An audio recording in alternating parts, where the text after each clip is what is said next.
नमस्कार, कहा में आपका स्वागत है। आज हम चर्चा करेंगे कि जो तमिलनाडु में हो रहा है, टीवी के विजय थालापति की पार्टी जो है सबसे लार्जेस्ट पार्टी है, वो दो बार जाके राज्यपाल से मिल चुके हैं। लेकिन राज्यपाल ने अब एक नया लेटर जारी किया है जिसमें है कि जो मेजॉरिटी है should be mandatory. Just think about it, if you know. आपको जाना चाहिए, आर्टिकल 164 पढ़ना चाहिए वो क्या कहता है। यही नहीं रुकते हैं, अभी बात करते हैं। अब चलते हैं सीधे 1996 में। देश में 1996 में चुनाव हुआ लोकसभा का। बीजेपी सबसे बड़ी पार्टी बन के उभरी, 160 सीट। शंकर दयाल शर्मा जी थे, राष्ट्रपति थे। उन्होंने बीजेपी को बुलाया और बाकायदा सरकार बनाने का न्योता दिया और बीजेपी ने सरकार बनाई। अटल बिहारी वाजपेयी पहली बार प्रधानमंत्री बने देश के। 16 मई को शपथ लिए, 31 मई को उनकी कुर्सी चली गई क्योंकि वो मैंडेट हासिल नहीं कर पाए। कांग्रेस के राष्ट्रपति थे, कांग्रेस के पास 140 सांसद थे, उसके बावजूद भी उन्होंने संविधान के तहत बीजेपी को बुलाया और अटल बिहारी वाजपेयी को पहली बार प्रधानमंत्री बनने का मौका दिया। यहाँ पे 113 विधायक होने के बावजूद राज्यपाल कह रहे हैं कि आप जाइए, पूरा समर्थन लेके आइए, तब हम आपको बनाने देंगे। जबकि नियम ये कहता है सिंगल लार्जेस्ट पार्टी को आप इनवाइट करिए, उसको मौका दीजिए फ्लोर ऑफ द हाउस का कुछ दिन में, और फिर वो सरकार बनाए। थोड़ा सा रिवाइंड करते हैं 2014 के बाद देश के लोकतंत्र के। 2019 की बात है, आपको पता होगा महाराष्ट्र में चुनाव हुए थे और शिवसेना सबसे बड़ी सिंगल लार्जेस्ट पार्टी बनी थी। भगत सिंह कोश्यारी वहाँ के राज्यपाल थे। 4 बजे जब हम आप सो रहे थे तो उसी राजभवन में कुछ लोग जाके शपथ ले रहे थे। 4 बजे सुबह उठ के राजभवन में शपथ दिलाया गया। देवेंद्र फडणवीस मुख्यमंत्री बने, अजीत पवार उप मुख्यमंत्री बने, और फिर 13 दिन जो सरकार चली थी 96 में, उसी को दोहराते हुए महाराष्ट्र में जो हुआ वो 3 दिन में सरकार चली गई। कांग्रेस और शिवसेना का गठबंधन हुआ, उद्धव ठाकरे मुख्यमंत्री बने। बात करते हैं गोवा की। गोवा में कांग्रेस जो है सबसे लार्जेस्ट पार्टी थी 2018 में, और मनोहर पर्रिकर उस समय जीवित थे। उन्होंने इधर उधर से विधायक जोड़े और फिर मुख्यमंत्री अपनी सरकार बनाई। मणिपुर में कांग्रेस सिंगल लार्जेस्ट पार्टी थी, फिर बीजेपी ने वहाँ सरकार बनाई क्योंकि गवर्नर लोगों का हाथ था।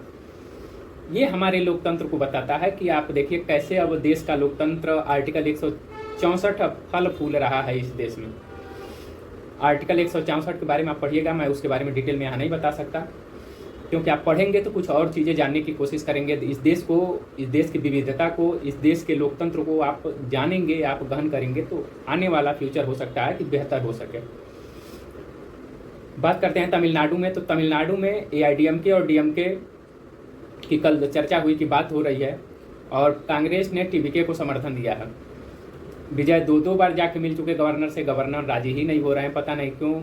शायद उनको ये लग रहा होगा कि हो सकता है कि एक विधायक लेके बीजेपी का हम राष्ट्रपति शासन लगा के और मुख्यमंत्री का रोल अदा कर सकते हैं। ये एक पॉलिसी होती है। बात करते हैं बिहार में कैबिनेट विस्तार हुआ है।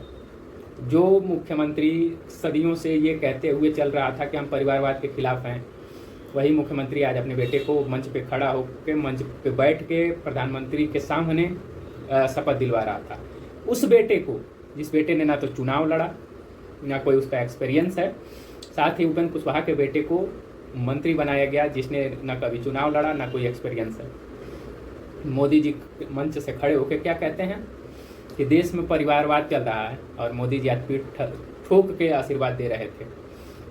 सम्राट चौधरी का आपको पता ही है, मुख्यमंत्री हैं तो वो भी परिवारवाद से ही आते हैं।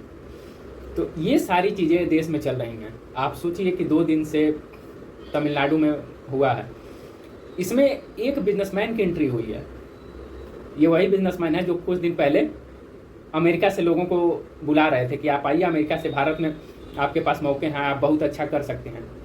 लेकिन एक महिला ने उनको करारा जवाब देते हुए कहा कि आपके कहने पे तो मैं आ गई, ना यहाँ शुद्ध हवा है, ना पानी है, ना बहुत सारी चीज़ें हैं। महिला को नहीं बोलना चाहिए क्योंकि उसका कर्तव्य होता है देश को सुधारना। वो शायद सिस्टम से नहीं लड़ पाते हैं, बहुत लोग तो भाग जाते हैं, विदेश जाके सेटल हो जाते हैं, सही बात है।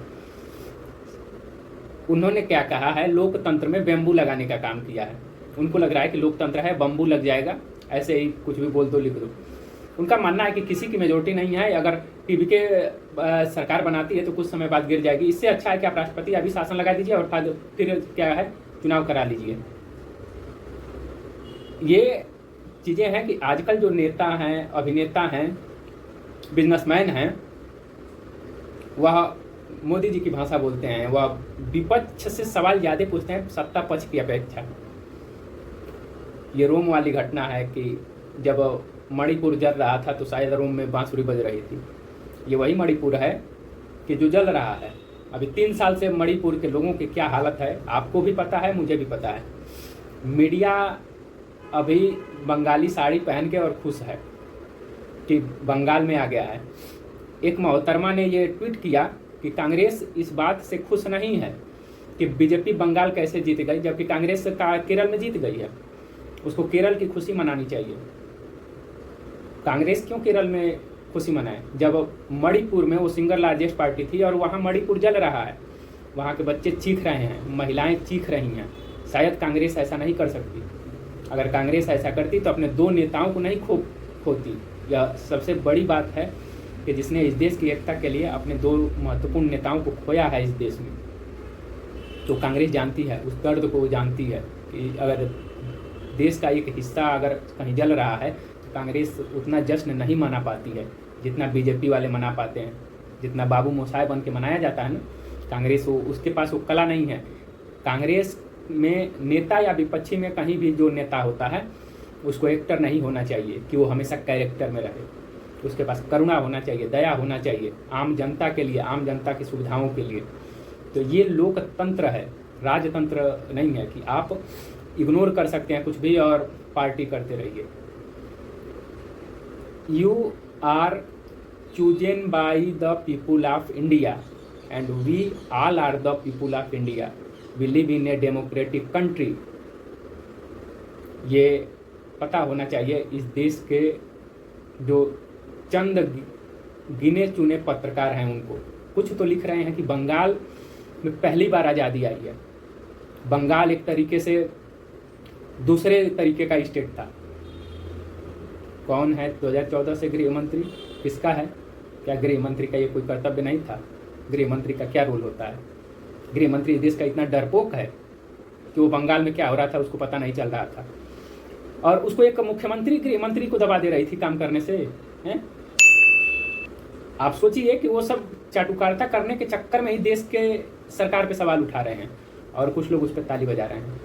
फिर भी आप यहाँ तक आए हैं तो लाइक करिए, सब्सक्राइब करिए कि आपके पास अच्छी जानकारी पहुँच सके और भविष्य सुरक्षित रह सके। जय हिंद, जय भारत।